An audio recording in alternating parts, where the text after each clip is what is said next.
सण झाले की साधं जेवण कोणाकोणाला आवडतं. तर मी पण आज एकदम साधं जेवण बनवलं आहे. तर सगळ्यात आधी मी लाल माठाची भाजी बनवून घेणार आहे. तर तुम्ही कोणत्या प्रकारे बनवता मला कमेंट करून सांगा. कांदा मी बारीक चिरून घेतला आहे. त्यानंतर 2 हिरव्या मिरच्यासुद्धा चिरून घेतल्या आहेत. लसूणसुद्धा बारीक चिरून घेतला. आता आपण फोडणी देऊया. जिरे, हिरवी मिरची, लसूण आणि कांदा टाकून छान लसणाचा वास जाईपर्यंत फोडणी परतवून घ्यायची. त्यानंतर स्वच्छ धुतलेली लाल माठाची भाजी थोडीशी चिरून घेतली आहे, कारण पानं खूप मोठे होते. सो छान अशी मिक्स करून घ्यायची. सुरुवातीला आपण मीठ नाही टाकायचं. छान परतवून झाल्यानंतर शेवटी मीठ टाकून झाकण लावून शिजवून घ्यायचे.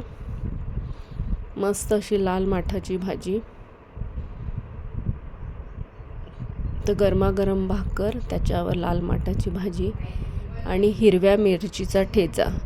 हिरवी मिरची थोडीशी तिखट होती म्हणून मी शेंगदाणे टाकून ठेचा बनवला आहे. आहा हा, काय हे कॉम्बिनेशन! कोणाकोणाला आवडते प्लीज कमेंट मी.